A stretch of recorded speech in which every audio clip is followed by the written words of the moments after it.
Good afternoon, everyone. Thank you. Thank you, those of us who are here with us, but those who are also watching us online. This is the Arab American Institute sponsoring a number of panel discussions over the next 3 days on issues that will not be talked about but should be talked about within the Democratic Party. They're helping to shape our party and helping to shape the way critical issues are addressed within the party. What's been very clear over the last several years, and this is something that I've noticed personally as somebody who's been involved in this party for a long time, is how the issue of Palestinian rights and Israel-Palestinian peace has become so central to discussions within the party.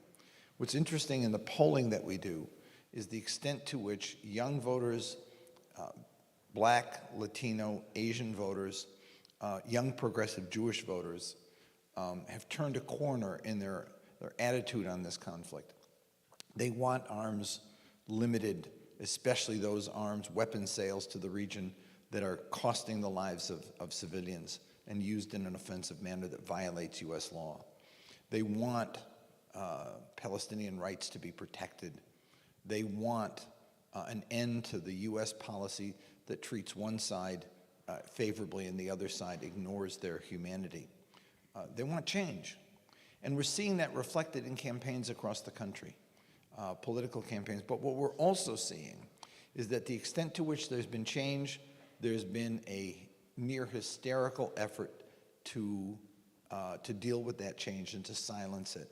This afternoon, we'll talk about legislation that is attempting to silence debate. Today, we're going to talk about the way that dark money has been used to silence debate.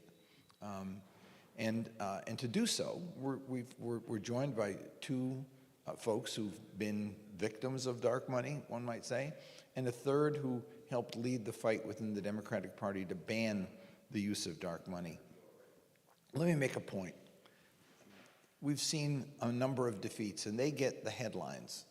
We saw Nina Turner be defeated twice by dark money. We saw Donna Edwards defeated. We saw, more recently, Jamal Bowman and Cori Bush. We saw Andy Levin, a member of Congress who had supported balanced legislation that was really quite significant, rather historic in the number of endorsers that it got from Democrats, wanting two states, wanting protection for human rights, wanting human rights legislation in the U.S. Congress honored.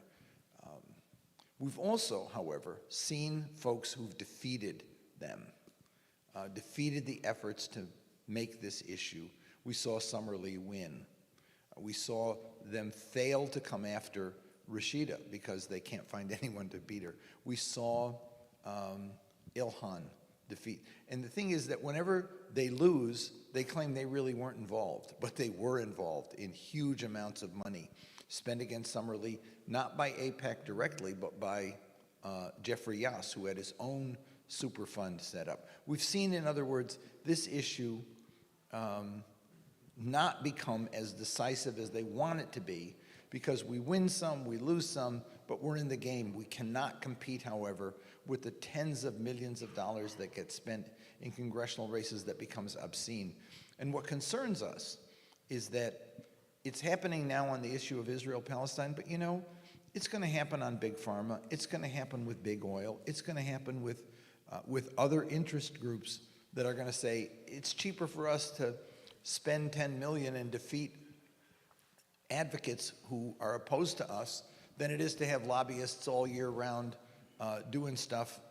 We can get more bang for the buck by just subverting the electoral process. Let me start with Nina Turner. I've known Nina now for a number of years.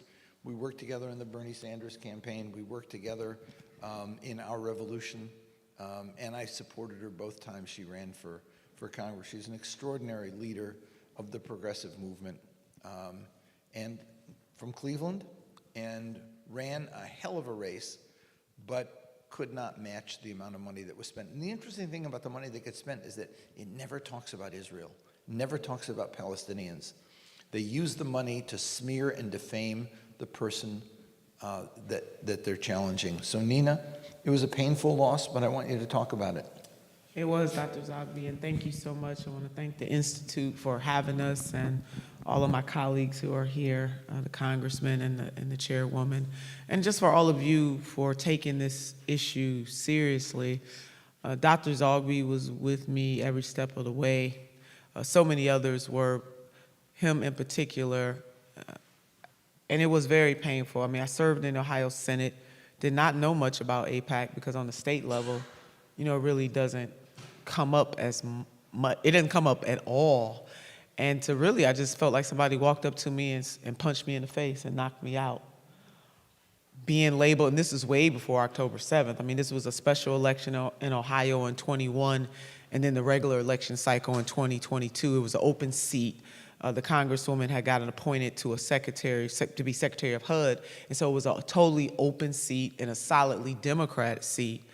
And to see AIPAC and DMFI in particular, but their affiliates come in, to see 4,000 Republicans cross over in that special election, because this is Republican money that Democrats do take too.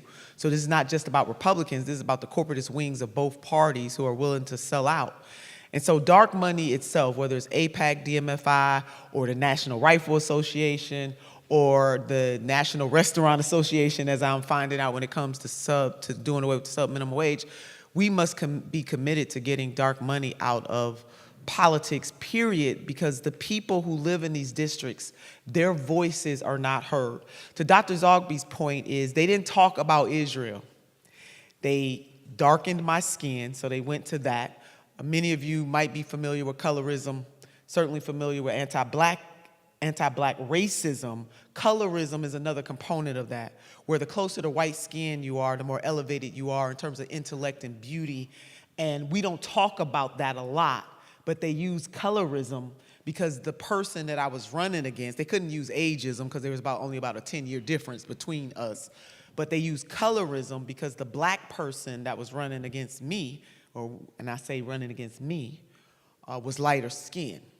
They put up digital billboards. They sent mailers every single day maligning my integrity, saying I was against Medicare for all, saying that I wasn't a proper Democrat, saying that I was not going to play well with Biden and therefore I must be defeated.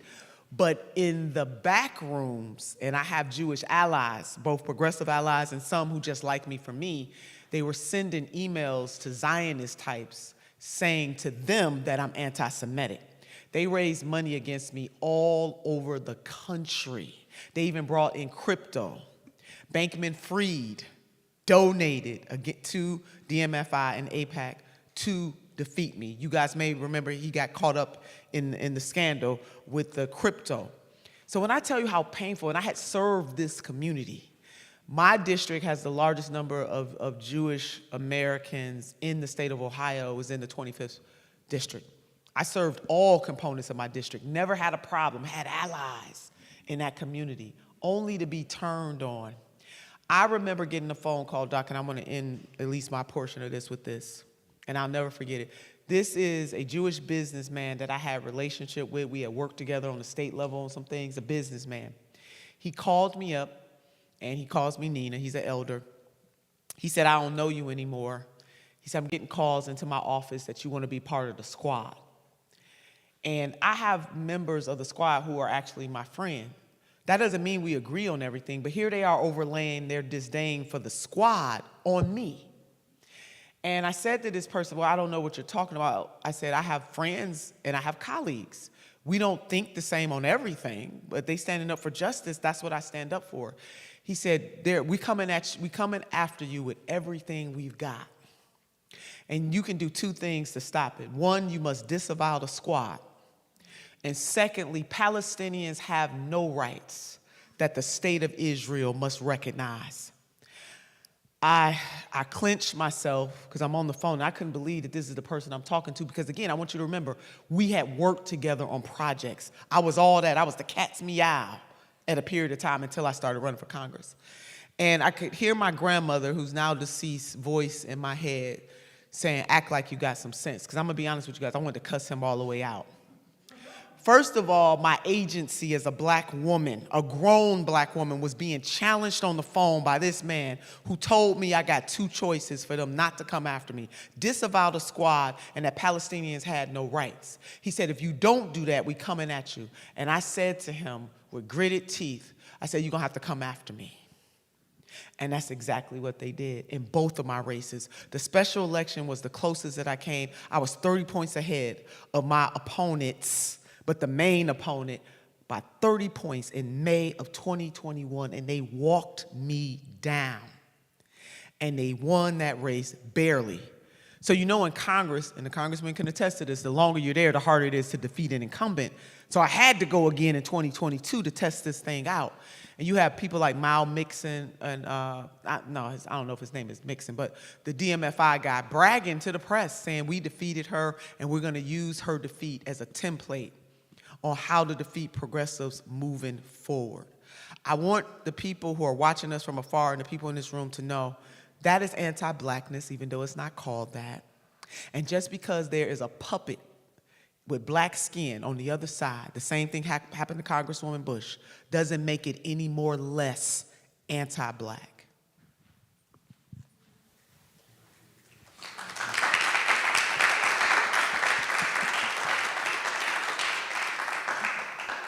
Congressman Andy Levin. Use your mic, Jim, or the people online won't hear you. Thank you. Doctor. Yeah, Doctor was not really smart. That's I mentioned your legislation. I want you to talk about it because it really was significant. I was startled when I saw the number of endorsers you had for it.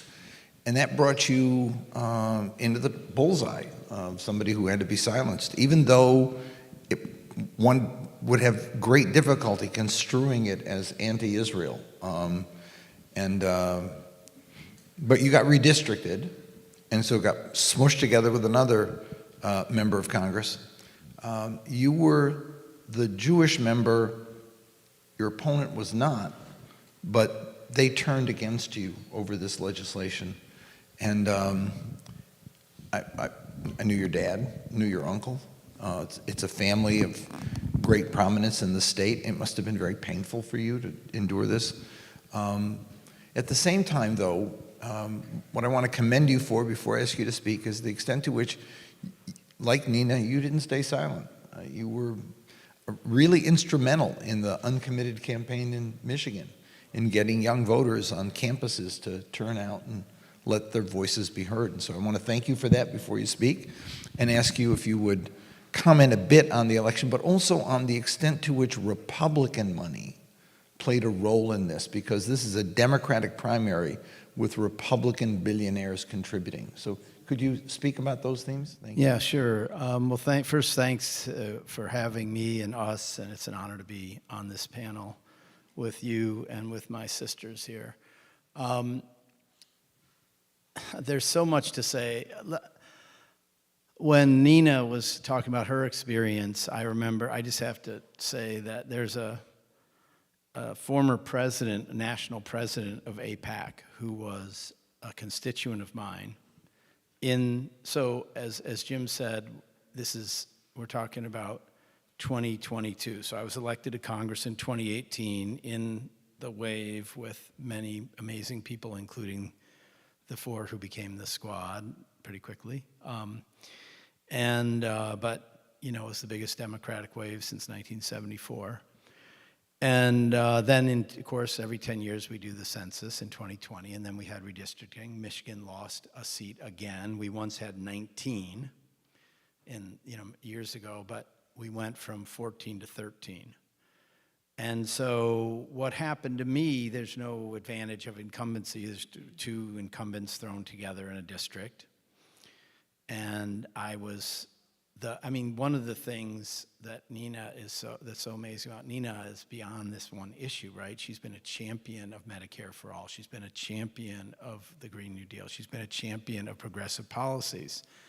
And one of the huge problems for our party is that allowing this Republican money to come in and decide who wins a Democratic primary distorts our ability to pick our own candidates. But so thinking of your erstwhile friend, the businessman, this guy who was long ago, it's younger than me really, but he had been the president of AIPAC nationally. And he wrote a letter saying that, and he never talked to me before doing this, he said, Andy Levin is the most toxic member of Congress for the U.S.-Israel relationship. It wasn't toxic, it's something like almost worse than that. But anyway, whatever, a synonym of that. And really, you know, they've come after all these amazing Congress people of color or candidates of color and me, you know, mostly. And I think were super threatened by me because I am Sandy Levin's son, Carl Levin's nephew, untouchable by AIPAC they were. My dad was the president of the Central High School class of 1949 in Detroit. I mean, my dad and my uncle grew up in that Jewish community. My Uncle Carl actually tangled with AIPAC significantly when Yitzhak Shamir was prime minister, the second Likud prime minister, right? And he made some statement that, well, we're not doing land for peace. You know, we're not doing that. And Carl was like, whoa, that's the whole basis of everything. And so he privately wrote a letter to Secretary of State George Shultz. He didn't mean it for it to be even public. And it was a Friday afternoon. He got like 30 senators to sign this letter, and he sent it off. He talked to the AIPAC. He showed them the draft. But then when some other senator's staff or somebody made it public, then AIPAC freaked out. And they said, Carl Levin didn't write this letter. You know, he would never write a letter like that. His staffer must have, and they demanded that Carl fire his staffer. And this staffer, who's still a journalist today, D.D. Goodenplan, isn't that his name? I don't know him personally, but anyway, he said whoa, that was me. And Carl, of course, never, this is a Levin trait.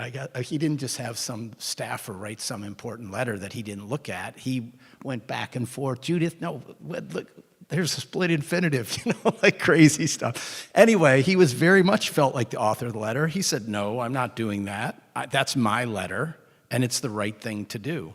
That's in the 90s, right? Anyway, personally, I always thought my dad and my uncle were a little more conservative than me about Israel and Palestine. And I feel like I've always been a proponent of self-determination for my people, but there's no chance to have a secure and peaceful homeland for my people unless the rights and the political and human rights of the Palestinian people are fully realized. And that's just common sense. And by the way, it's kind of been the policy of the United States, every Republican and Democratic administration, as poorly as people may say it's been implemented or, you know, whatever, a complete failure, since, you know, except Trump, for decades, right? So I wrote the Two-State Solution Act. This was after do you remember the last war in Gaza, 2021? And we were so horrified, 250 people died, I think. And I felt at the time wow, the change of technology means that the American public simply can't stand for all these, you know, for so much death and destruction, naive, you know, person that I was. And anyway, my friends in Congress said, well, look, there's a lot of liberal Democrats who really care about Palestine, and they're like, well, we have to work on reconstruction of Gaza. We have to work on humanitarian aid for Gaza. And I was like, okay, that's all good, but I'll support that, but I have to focus on the root causes. You know, this is just an endless cycle of violence. So I wrote what became the Two-State Solution Act, and as Jim said, it was no radical document.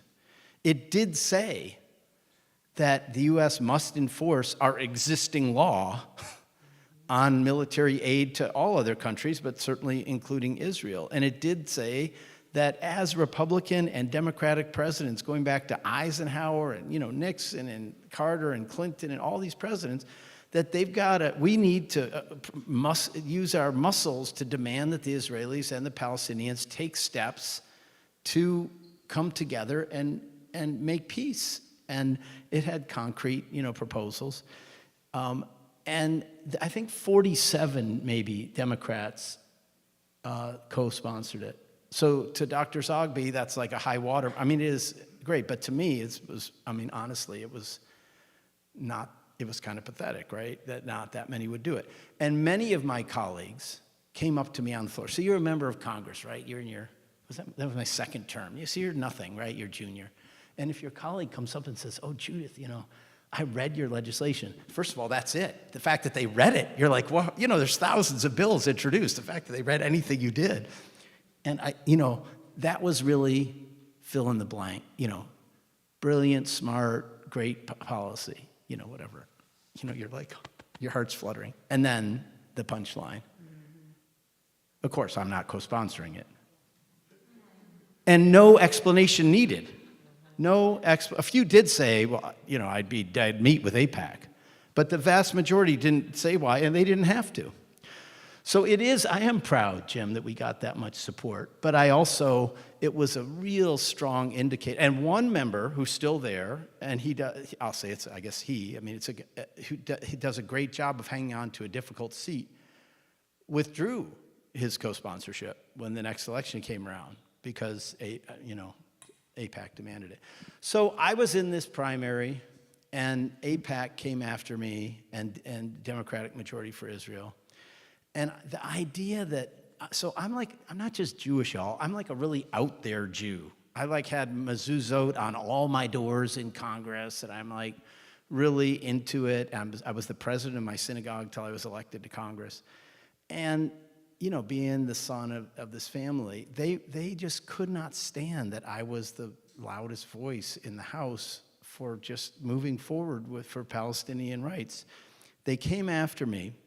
And what I really want to say, though, is the big point of this panel, why I agreed to do this, is not really about my personal experience. You all, if you ever took political science, or if you think about it, or what some political scientists would say, forget the democratic forget the exact setup of American politics. If you're going to have a democracy, right, you're going to have multiple parties. And it might be a parliamentary system, and you're the Christian Democrats, and you're the communists, and you're the Greens, or whatever it is. Each party has to pick its standard bearers to go up for an office, and then the other party picks someone else, and then they duke it out, and hopefully, your party, you pick someone to represent your party, your vision, your ideals, your policies. So really, for the soul of the Democratic Party, but also for the health of our democracy, if we start letting another party pick our nominees, we're done. There's no integrity to our party. What do we stand for? And the majority of money that AIPAC is spending in Democratic primaries back in a special election, in 2021, in 2022, in 2024, is coming from Republican billionaires.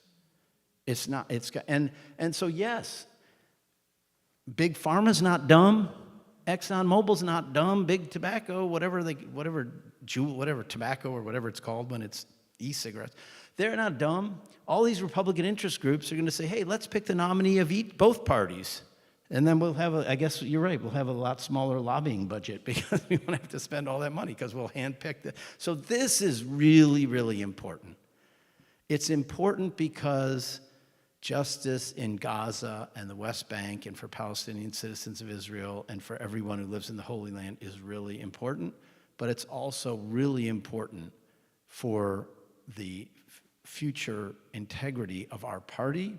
And by the way, for all of us who say, oi, Citizens United, we'll have to have a constitutional amendment, we'll have to reform the Supreme Court, which we should do. To get all the change we need to get money out of politics is hard. We need to go down that road right now. There's a lot we can do, even with Citizens United, a lot. But this is something completely within the power. Here we are at the convention of our party and any party has the power to decide how its own rules of internal acting. And, hats off to the people sitting to my left who both were part of an effort to change that in the Democratic Party, and Chuck Schumer and Hakeem Jeffries and the legislative leaders who presumably really control this issue because it's about electing their folks. they need to realize that this is an existential threat to the health of the Democratic Party, and it needs to change right now.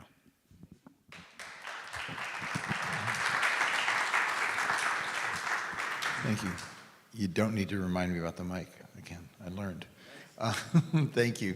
Thank you so much for that. And it's a great setup for Judith. I just want to make two caveats, just to show you how ridiculous this is. There was a race last election in North Carolina. A woman legislator, last name Fauci, ran against a guy, Don Davis. She was progressive, he was not.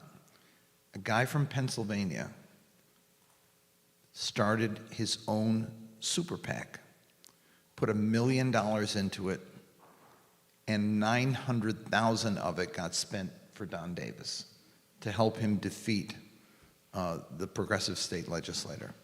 Now, this guy, Jeffrey Yass, is Republican. He also has a Republican PAC in Pennsylvania. He also is the guy who funds the Kohelet Center in Israel that wrote the judicial reform bill, quote unquote judicial reform bill, for Netanyahu to change the way the Israeli Supreme Court can act in cases that involve Benjamin Netanyahu, right? It was, so liberals in America condemn Netanyahu and the judicial reform, but will allow Jeffrey Yass to determine the outcome of an American election by spending money. AIPAC said, we didn't spend a penny on Summer Lee to defeat her. Jeffrey Yass did. He's the one who set up the PAC to defeat Summer Lee, and he lost. He also is linked to AIPAC, so it's like they get deniability out of it. This dark money is insidious. And twice, on 2 occasions, I should also add, Jamel Bowman's coming with us on Wednesday, and Summer Lee will be joining us as well. So Judith led, and I was proud to support her, we were together, twice tried to get the Democratic National Committee to do exactly what you're talking about, which is an internal party rule that we won't accept this money. And twice we were not allowed to do it. And I want Judith to tell the story. She was chair of the Nevada Democratic Party. There's a whole story about that as well in terms of how the party deals with progressives and reformers. She is a clear reformer who I think was courageous, not only doing it once on dark money, but we came back again a second time. And I want you to tell the story, Judith. Thank you, Dr. Zogby, and thank you also to Rainbow Push Coalition, Progressive Democrats of America, The Nation, and Nina and Andy here on stage with me. Thank you, progressives, for being here with us. We've been talking about dark money ever since the Supreme Court gave us a wake-up call with Citizens United and declared that corporations are people. This has been an ongoing issue, but we always tend to think of it as an issue at the national level, the race for the White House. We have to start thinking about how insidious dark money is in our Democratic primaries, because we are losing our right, our basic right, our freedom to choose our own candidates. And that is a threat to our democracy. And so what we did, Dr. Zogby and I introduced a resolution to ban dark money in Democratic primaries, or at least we tried to submit a resolution. We did submit the resolution. We actually had 33 other states besides Nevada sign on to this resolution as co-sponsors. And when we introduced it at the Rules and Bylaws Committee, the first time we tried to introduce it, they did allow us to speak to it, but then they tabled it. They refused to even bring it up for a discussion. They refused to take a vote on it. The second time, at the next DNC meeting, I introduced it again. There was a lot of back and forth between the DNC Executive Committee and myself and Dr. Zogby about, well, maybe we needed to rewrite it. Maybe we needed to take out all the important clauses about oversight and about punitive action if Democratic primaries were using dark money. They wanted to simply phrase it that oh, the Democratic Party as a whole condemns the use of dark money. But they've been doing that since the 2020 platform, and before that, there is on the 2020 Democratic platform, in fact, President Biden himself called for an end to using dark money. But they're still worried about it being unilateral disarming. They're talking about the general elections and how we can't have a disadvantage there. But they don't want to talk about the Democratic primaries and the fact that a lot of times they are in favor of using dark money because it gives them an advantage for the favored candidate, and it's usually the establishment-backed candidate, and it's definitely not the progressive candidate. So that leaves us with a big issue of how do we get progressives elected and how do we keep them in office? And I think that's again, one of the reasons why Dr. Zogby and I tried to get that resolution passed at the DNC. The second time that we submitted the resolution, the Rules and Bylaws Committee again refused to bring it up to a vote. And if it doesn't pass the Rules and Bylaws Committee, it doesn't get to the floor of the DNC for the members to actually vote on it. So that's where it stands today. I'm hoping someone will continue to take up that banner that's still a member of the DNC. We're working on it. Thank you. Can I ask you two a question, just like factual? Is it, you said 33 states support 33 state Democratic parties. Okay, I'm not that good at math, but that's the majority of the states. Is that common, that something that has that wide support, they just table and they don't even talk about? I don't know anything really about the internal workings of the DNC. The way that the DNC works is that when a resolution is submitted, you can submit it with co-sponsors. We submitted it with 33 co-sponsors, and Dr. Zogby and myself. And when you do that, others also have the opportunity to sign. So we don't even really know what the final number was because they published it. They publish all the resolutions to all the DNC members, and they have the opportunity to sign on if they want to co-sponsor it. But we weren't allowed to see what the final number was. So there could have been more than 33. All we know is the original co-sponsors. But yes, it really, when it gets to the Rules and Bylaws Committee, it doesn't matter how many people sign on to it. If the Rules and Bylaws Committee doesn't choose to discuss it or debate it or vote on it, then it's just dead in the water. It was actually, Andy, I chaired, it's the Resolutions Committee, not the Rules and Bylaws Committee. Resolutions Committee, sorry. I chaired that committee for 11 years. I knew people on that committee. I know how the committee functioned. When I was chair of the Resolutions Committee, I let every resolution that was written come up for a vote. They'd say, no, we can't do this. The staff would say, we can't do this. But people object to it. And I'd say, who? Barbara Lee had a resolution calling for Democrats to support ending the Bush era, what was it called? The armed, what was it called? The use of, the authorizing the use of military force. AUMF's authorization right, for right, use of that military allowed force. Bush to take us into Afghanistan and Iraq. Yeah. Barbara Lee would submitted a resolution saying we're opposed to it. They come back and say, well, we don't want to raise that because it makes us look like whatever. I'd say, we're going to do it. And we did. And we had a discussion. They whipped the people to vote against it. And so Barbara Lee's resolution lost. But a damn member of Congress ought to be able to write a resolution, bring it to the Democratic Party, and ask them to at least have a discussion about it. What was interesting here is that I'm no longer chair of the Resolutions Committee. We wrote these resolutions and submitted them. They did not allow a second. They didn't, it wasn't tabled, they didn't allow a second. And when I looked at the guys who I had served with on this committee, when I was chair for 11 years, they wouldn't look me in the eye. I'd say, why wouldn't you do that? Why wouldn't you second this? Why wouldn't you let us talk about it? Sorry, they wouldn't talk. I don't understand the mindset here. There was an aversion to even having this issue come up. Yeah. I can recall that during the 2020 convention, I was actually on the Rules and Bylaws Committee, was appointed. And they give you a preset that you know what's coming up before the committee. And they have these negotiations beforehand about how you were expected to vote, what the different candidates have decided or agreed upon or negotiated the outcome. So they already predetermined the outcome of each vote, and you're expected to vote that way, and you're told that in advance.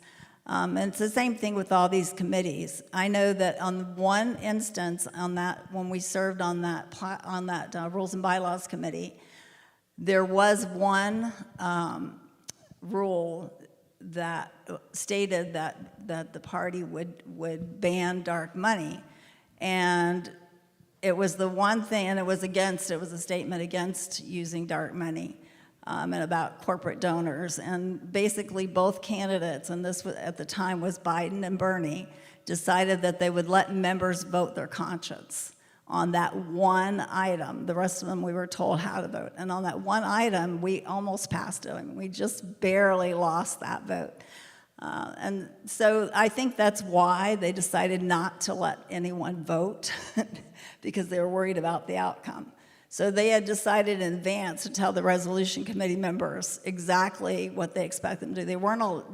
They weren't just deciding on their own that they wouldn't debate it or vote on it. They'd already been told in advance they could not debate it and they could not vote on it. Let me tell you too, just for information's sake, how this ends up working. I remember in the 2020 race, Bernie had won in New Hampshire, or won in Iowa, won in New Hampshire, in Nevada, and they got hysterical and panicky, and the ads started. Then it was only one group, Democratic Majority for Israel, which did these ads, and it was, he's too old, he's too radical, we'll lose down ballot races, and it was over and over and over again. So by the time he got to South Carolina, yeah, Joe Biden won, and yeah, Congressman Clyburn had impact, but what also had an impact was that the media mindset was this old radical socialist who was going to cost Democrats races was the candidate. In Nina's case, it was she was too radical. She didn't like Joe Biden. She would, turn against the Democratic Party, et cetera. And I remember one time I was in an airport in New York going to Egypt, and people were watching Kojak in the lounge. Egyptians love Kojak. They actually, it's a what do you call it? They call people, you're a Kojak. If you're acting like a tough guy, so you're a Kojak. It's become part of the Egyptian slang. They're watching Kojak, and ads come on. It was the Cuomo Pataki race. And the first one was, he has ties to organized crime. This happened, that happened, this happened. You can't vote for him. He has ties to organized crime. The next ad came on. He didn't pay his taxes.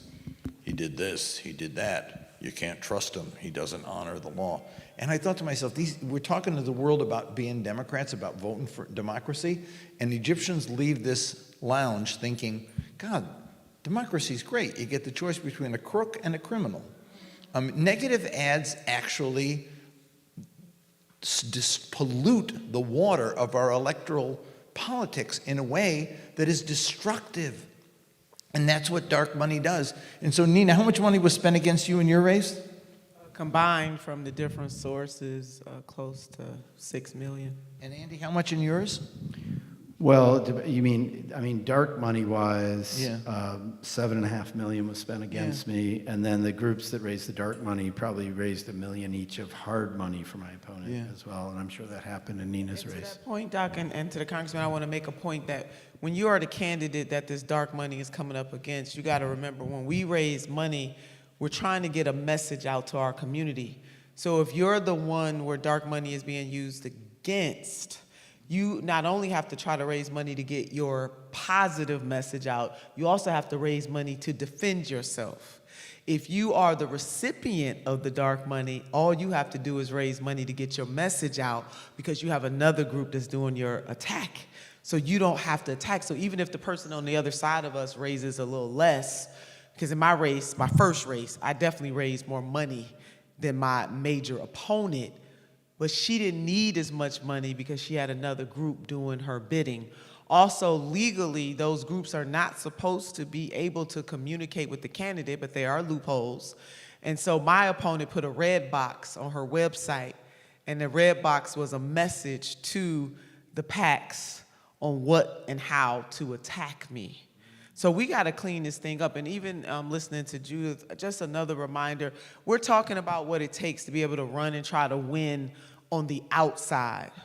But what you hear Dr. Zogby and the chairwoman talking about is the politics inside the private corporation. Both the Republican Party and the Democratic Party are private corporations. Think about how insane this is as Americans, that we allow two major private corporations to dictate voting in the United States of America. And when the chairwoman and Dr. Zogby tells you about what happens on the inside, you can't unsee and unknow what you now see and know, that they tell people how to vote, that they threaten people. Dr. Zogby, you remember when now Attorney General Keith Ellison, and Congressman, you probably remember this too, when he was running for chair. And we had a good chance of having A.G. Ellison, but the creator had another plan for him. But before we knew he was going to be A.G. Ellison, he was running to become the chair of the party. And people were threatened, people were coerced, calls even came from President Obama's side to not allow now Attorney General Keith Ellison to be the chair of the party. What is the moral of the story, S&T? The moral of the story is there is more than one threat to democracy. Former President Trump may be a threat. He's not the only threat. And so if we keep allowing dark money to decide races, if we keep within the Democratic Party and the Republican Party to allow the machines of those parties, the corporate interests of those parties, to drown out the voices of people like us. If people who are the faithful of the party, who spend their money to come to these conventions, who want to vote their conscience, but they're threatened with you won't be reappointed, people just fall in line. So what I am asking the people who are watching us from afar and the people in this room, do not be seduced. Understand that there are workings and machinations within inside these two major corporations so that the bidding can be done. They're going to shut down any protests. That's why protesters for peace are so far away from where the DNC convention will be. That is by design. That is why the uncommitted campaign, and thank the congressman for supporting that campaign, who have delegates in there, are going to be shut down. They are oppressing dissenters.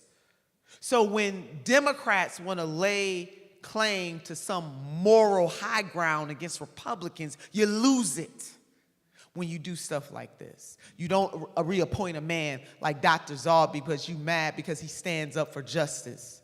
You don't recognize the life and legacy of the Reverend Jesse Jackson on the stage of the DNC because he's too controversial even now, because he was a trailblazer of really truly bringing a rainbow coalition of people from all walks of life together, the first presidential candidate, as stories are told by Dr. Zogby, to bring Arab Americans full throttle into presidential elections. We celebrated him here the other night, but I'm told he was supposed to be celebrated on that stage one of these nights at the DNC. We're in his city. So shame on the Democratic Party. In many ways, they are not much better. Rhetorically, yes, but I'm talking about deep-seated. If we only have two political major parties, one has got to be the party that's going to stand up for what is just right and good and for working class people. But I'm telling you, the corporatist wing, and I'm not talking about the faithful, the people who have signed up to try to do the right thing, but they are threatened because they are powerless. And Congressman, isn't it true? Sometimes people are a member of the DNC, and it's the only thing that they have is their connection. And they love that connection, even though they're not being paid a dime. So I want you to think about when people like that are threatened, they don't want to lose their seat. It's not that they're bad people, they just don't want to lose their seat. So it's going to take people like us to chart a new course is really the moral of the story. You know, yes. I mean, the whole thing about power corrupting, it is people's, it's their power, a lot of people, and they don't want to give it up. But, just listening and thinking about all this, I want to go off about Jesse Jackson because, and a big mistake that Al Gore made in 2000. All right, I'm going to tell this real quick. So I was the assistant director of organizing at the AFL-CIO for 11 years, from 95 to 2006. And we always were sent out on campaigns, every 2 years. So I went home to Michigan and did that with labor, And then as soon as we got back to DC, we were told to report in all the management of the AFL-CIO, and they said, bring your suitcase, and they sent us to South Florida. And from the day after the election until literally Thanksgiving Day, I was in South Florida. And what I want to say is that the way things happened in 2000 didn't need to be the way they happened. Jesse Jackson was down there with us, playing a phenomenal role, and the people were up in arms. The Haitian community, many parts of the Latino community, the old Jewish ladies in there, they would call us. We had a legal hotline going, and I was running the legal hotline, and they would call and saying, okay, we have 90 people in our little clubhouse of our retirement community.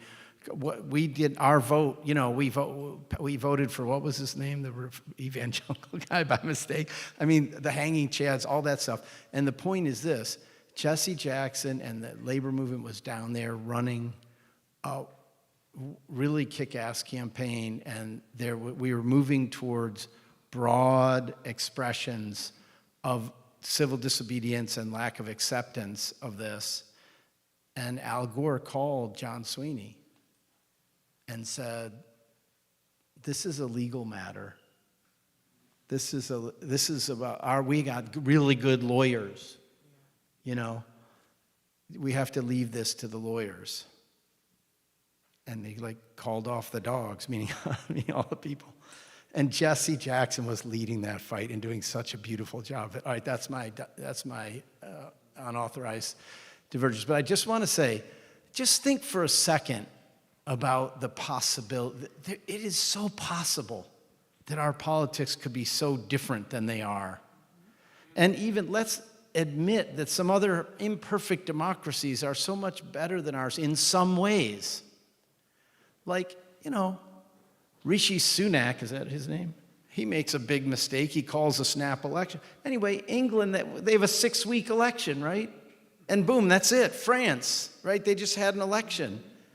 They don't spend billions and billions of dollars of dark money, and I'm sure their democracies are imperfect in many ways. But this idea, literally on November 6th, the day after the election, the next cycle here will begin.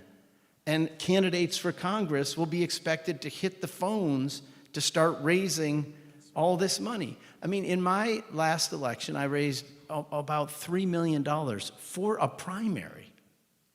Isn't that enough? That was ridiculous.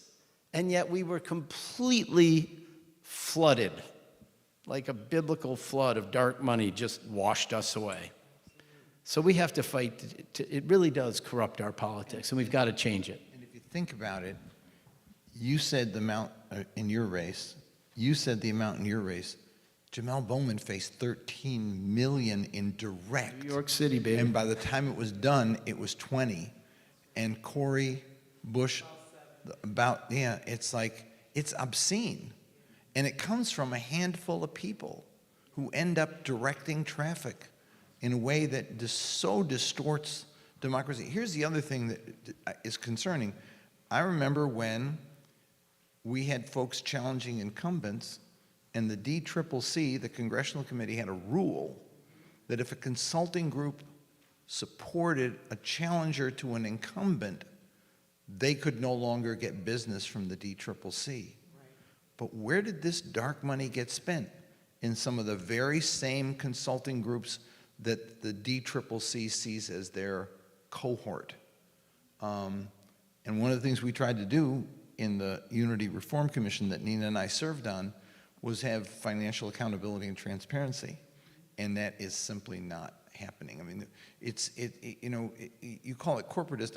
It's even a little worse than that, because the DCCC, the DSCC, the DNC, they're staffers who end up going to work for consulting groups, making decisions that affect the consulting groups that they're going to go into. It's sort of a revolving door, the same way that lobbyists end up, working in government, then go back to be a lobbyist. It's the same problem. So, but here's the good news, is that you mentioned Jesse Jackson and welcoming Arab Americans, and the only time Palestine was ever mentioned in the Democratic Party was me in '84 and '88. Why? I wasn't because of my good looks. It was because I was Jesse Jackson's guy. Jesse raised the issue, elevated it, and they had to deal with it because we had enough delegates to do with it. Next time it got raised in the platform drafting committee was Bernie in 2016. Why was I able to raise the issue in the drafting committee? Because of Bernie Sanders. But what happened this year was really unbelievable. If you think about it, the uncommitted movement was grassroots from the bottom up, didn't need a candidate to do it. They did it on their own and have forced the party to recognize and deal with them, and they're dealing with them every day, talking to them, because the grassroots movement made this happen. And so this afternoon at 3 o'clock over at the McCormick Center, there will be a panel of Palestinian voices that Keith Ellison and I will chair, that will feature Dr. Haj Hassan, that will feature Layla El-Abed from Uncommitted, that will feature a couple of other folks who have lost family in Gaza. And you're on the panel too, right, Andy? And the wayward Jew. And the reality here is that this happened from the bottom up. This recognition of the need to address this voice. So you spend the dark money, you can do it. You control the process, you can do it. But at some point, the dike begins to break and the flood starts. And I think what's happened is that this movement has now taken on a life of its own and grown and is challenging from within, from the bottom up. And it's really significant. I don't want to dismiss for a minute, we wanted main stage, we didn't get main stage, but we got the recognition that we never got before, that we have to talk about this issue in an officially sanctioned party event. Well, and I just think, look, I mean, the vice president is still a sitting vice president of a president, right? And he makes the policy. So the difficult spot that Kamala Harris is in of trying to, I feel like she has, in her Bloody Sunday speech, she broke through with her emotions, and she really did meet, when she was in the photo line in Detroit, our amazing young leaders of our Listen to Michigan Uncommitted movement, and she said she would meet with them. But we are not giving up. I mean, I just am a supporter of the Uncommitted movement, but I feel like I know on the side of that movement, they would love to be able to come out and support her. They want to, and I feel sure that there is space for her to come out and say, when I'm president, we're going to enforce U.S. and international law with all of our military aid, not just there, right? When I'm president, we're like, in the whole 21st century, there's been 2 Republican presidents, 2 Democratic presidents. Really, there's been no progress on peace in the Holy Land. I'm going to make it, and the way we're going to do it is we're going to stop this either-orism. Read the New York Times article about the Gaza issue at the convention, just out now. And the reporter's like, the Jews want this, the Arabs want this, No, I mean, that's ridiculous, right? Anybody who loves human beings, who loves peace, wants an end to the carnage in Gaza, and we want peace and justice in the Holy Land, and that's the vast majority of all Democrats. And it is progress that this is being raised here. It's the vast majority of most Americans are right there as well. So we're on not only the righteous side, we're also on the side of the people. And the Leahy law, like we already have laws, and thank God the congressman was able to introduce his act, even though, you know, they came after him for it. But we do have laws, even if this country would enforce the laws. We have the Leahy law, and then we also have the Foreign Assistance Act, and in section 620I, it says, no assistance shall be furnished to any country when it is made known to the president that the government of such country prohibits or otherwise restricts directly or indirectly the transport or delivery of United States humanitarian assistance. We got laws on the books already. All they have to do is enforce them. Now, for me, and this is me, so don't blame Dr. Zogby, I think Doc is being way too kind. I'm glad that they are going to have a conversation, a DNC-sanctioned conversation. But how many more conversations do we have to have about 40,000 people being murdered and millions of people living in famine? How many more conversations do we have about the molt that we paid hundreds of millions of dollars for to deliver food to our Palestinian sisters and brothers that got destroyed, that was not working? How you gonna drop bombs and bread at the same time? It is foolishness, it is immoral, and the Democratic Party and the Republican Party are on the wrong side of not only history, they're on the wrong side of humanity, and they are on the wrong side of the American people. So we ain't got to play games with these people. We're not gonna keep nibbling around the edges when people are dying. It is a shame. And we give them credit for this. So yeah, this me talking, not Dr. Jim Zogby. That should be first and foremost, because but by the grace of God, it could be any of us in this room. And it is the loved ones of many people who may be in this room and are not in this room, that if it was us, we would want some people to come for us and say, save me. Famine and genocide is happening in the Sudan. We got crisis here in Chicago, crisis in Cleveland, crisis all over. Charity starts at home and spreads abroad. And so what I said, Dr. Zogby, when you had that Gaza summit, the emergency summit, you and Reverend Jackson, what happens over there happens over here.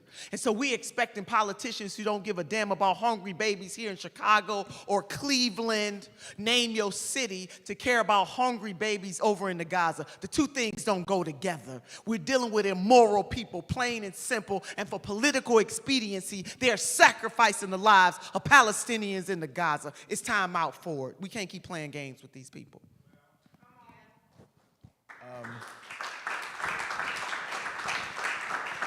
Thank you, Nina. I just wanted to mention one other thing, and I am right there with you. I think we've been talking and talking, and I think that's a favorite ploy of the Democratic Party. We're always talking about it.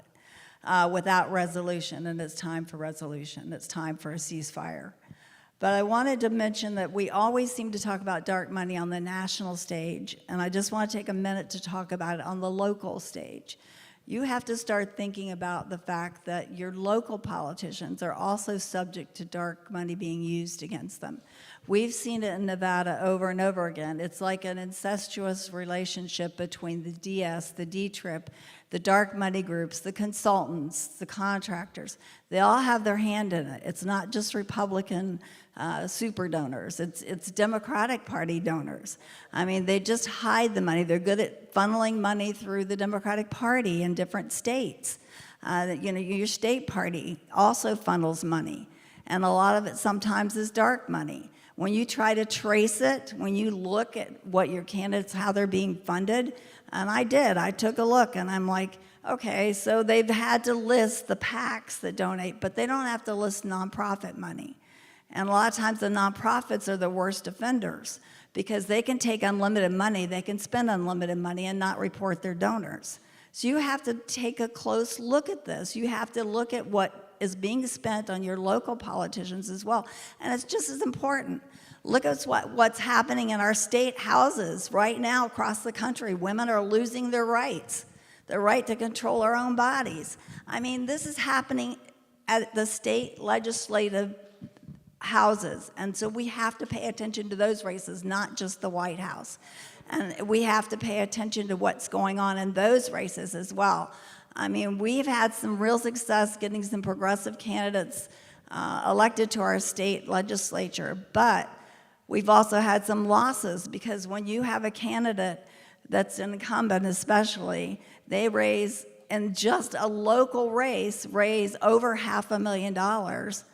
And then you've got your progressive candidate that maybe raised close to $10,000. And they can send out mailers at the last minute, right before an election. And every day you're getting a piece of mail, that's all you do is see that name. You can be knocking on doors all day long, and still it's hard to overcome that kind of a money deficit, that kind of a gap. But we still have to do that work, that grassroots organizing, just like the uncommitted movement. That is grassroots organizing at its very best. And that's what we're good at. Progressives are good at that. As long as we remember that it's a collective effort. And we have to start in our own communities. We have to work together at the state level, the local level, at the national level, and we can make a difference. We've seen it, not just in the uncommitted movement. I think progressives should take credit for the fact that Walsh is our VP-elect. I mean, let's talk about what progressives can do. We do have power. We just have to remember that, and we have to take that power, we have to use it, and we have to organize, and we have to keep fighting, because when we fight together, we win. Thank you.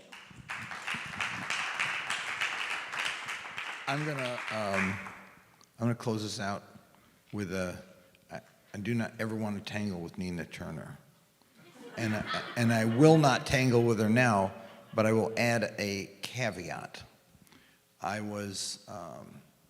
came into this 50 years ago, Palestine Human Rights Campaign. We tried to join the Coalition for a New Foreign and Military Policy because everybody in the building I was in Washington, was in that coalition. Philippine human rights, Salvadorian human rights, South Africa anti-apartheid movement. They were all in the same building. They said, you should join. And I put an application and we won. And we were then asked to withdraw the application and to not join the coalition because people said if you let an Arab group in, it'll hurt the coalition. That happened twice. 83, when the 20th anniversary of the March on Washington, we were asked to serve on the National Steering Committee. Group said, if you let the Arabs in, we're out. Thank God for Jesse Jackson. He fought, and we stayed in. So I remember when we couldn't get a seat at the table, and having a seat at the table matters, maybe not decisively. Somebody told me one time, oh, you're just saying the glass is half full, and I'm saying, no, I remember when we didn't have a glass. And now we got a glass, and so I am as angry as you. I focus on genocide. I think about an 11-year-old kid in Gaza who lost his parents, lost his siblings, lost his whole neighborhood. Think about that. Think about like when if you have a kid, or if you know a kid, or if you just were a kid at 11 years old, and you know your neighborhood, you know where your aunt lives, you know where your grandmother lives, you know where the store is, where you go to get stuff, you know, and that's all gone. It's not you didn't move, and you think it's there, and I can go back and visit. It doesn't exist anymore. 80% of the structures are gone. I think about that every single day. And I'm angry. But sometimes I don't have the luxury to be angry. I have the right to be angry. I personally don't have the luxury. If I can get something, if I can get some forum for Dr. Tanya to address, I'm going to fight for it. And I'm going to say, we won something when we get it. It's not the prize. The prize is that there be a ceasefire. The prize is that this damn thing be over. The prize is they get no more damn weapons at all. The prize is that we get recognition of Palestinian humanity. We're not there, but I remember when we didn't have a glass at all. And I just keep fighting to keep filling it a little bit more all the time. But thank God that we have Nina Turners who actually can challenge the establishment with righteous anger, because we have a right to be angry. And thank God we've got an Andy Levin who pushes and pushes and pushes, and it was 47, Andy, which frankly, it's like a little over a tenth of the Congress, but we never got that many before. And it not only is it historic for us, but it freaked the crap out of the other side, where they had to defeat the guy who did that. And what they ended up doing, they defeated him, but they unleashed him for the uncommitted movement and for people in the progressive Jewish community who know that justice will not be served. And we've got Judith Whitmer, who used her position as chair of the Nevada Democratic Party and a member of the DNC to challenge the conscience of the party over and over again to not let this go.